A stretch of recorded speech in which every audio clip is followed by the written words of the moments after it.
पाकिस्तान और तालिबान के बीच सीमा विवाद कोई नई बात नहीं है, लेकिन हाल ही के दिनों में दोनों देशों के बीच तनाव ने हिंसक रूप ले लिया है। अफगानिस्तान के तालिबान लड़ाकों ने पाकिस्तान की सीमा पर बनी हुई डुरंड लाइन के पास लगी बाड़ को ध्वस्त कर दिया। इसके बाद पाकिस्तानी सेना और तालिबान लड़ाकों के बीच फिर से लड़ाई हुई, जिसमें कई चौकियां नष्ट हो गई और बड़ी संख्या में सैनिक भी घायल हुए। दरअसल डुरंड लाइन जो 2670 किलोमीटर लंबी सीमा रेखा है और ये पाकिस्तान और अफगानिस्तान को अलग करती है, लेकिन ये केवल एक भौगोलिक विभाजन ही नहीं है, ये दोनों देशों के बीच गहरे राजनीतिक विवाद की जड़ भी है। तालिबान ने इस सीमा को कभी मान्यता नहीं दी और उसका दावा है कि ये रेखा ब्रिटिश शासन के दौरान अन्यायपूर्ण तरीके से खींची गई। तालिबान का कहना है कि पेशावर और अन्य इलाकों पर उसका अधिकार है और वो सीमा पर लगी बाढ़ का इसीलिए विरोध करते आए हैं। और इस घटना के दौरान जैसे ही तालिबानी सैनिकों ने बाढ़ को काटा और हमला शुरू किया, पाकिस्तानी सेना ने भी उसका जवाब दिया और तालिबानी चौकियों पर हमला बोलते हुए उन्हें तबाह कर डाला। पाकिस्तानी मीडिया के अनुसार इस हमले में तालिबान को भारी नुकसान पहुंचा है, लेकिन तालिबान लड़ाकों की ताकत का सामना करना भी आसान नहीं था। वैसे यह घटना पहली बार नहीं है जब दोनों देशों के बीच इस तरह की भिड़ंत हुई है। डुरंड लाइन पर पहले भी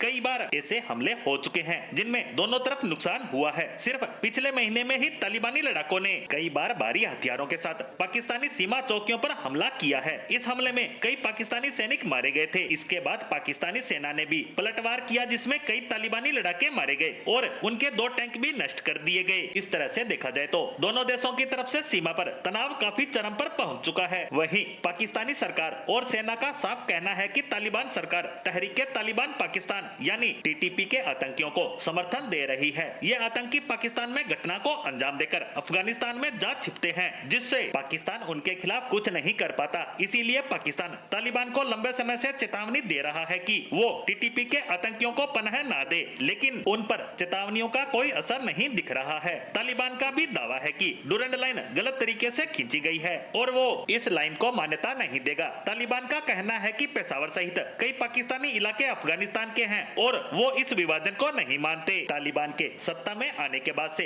पाकिस्तान और अफगानिस्तान के बीच संबंध और भी ज्यादा तनावपूर्ण हो गए हैं। पाकिस्तान जिसने पहले तालिबान का समर्थन करके अफगानिस्तान में सरकार बनवाई, वही उसका शिकार हो रहा है। डुरंड लाइन को लेकर पाकिस्तान का आक्रामक रुख इस बात का संकेत है कि आने वाले समय में ये विवाद और ज्यादा गहरा हो सकता है, क्योंकि पाकिस्तान के लिए ये सबसे बड़ी चिंता की बात है कि तालिबान के साथ इस तनाव की स्थिति में वो कितनी देर टिक पाता है और अगर इस तनाव को जल्द ही नियंत्रित नहीं किया गया तो यह पाकिस्तान के लिए एक बड़ा संकट बन सकता है। क्योंकि पाकिस्तान एक तरफ जहां सीमा पर तालिबान से उलझा हुआ है, वहीं दूसरी तरफ देश के अंदर बलूचिस्तान लिबरेशन आर्मी यानी बीएलए ने उसकी नाक में दम कर रखा है, जिससे चीन द्वारा चलाया जा रहा सीपीईसी प्रोजेक्ट बंद होने की कगार पर पहुंच चुका है।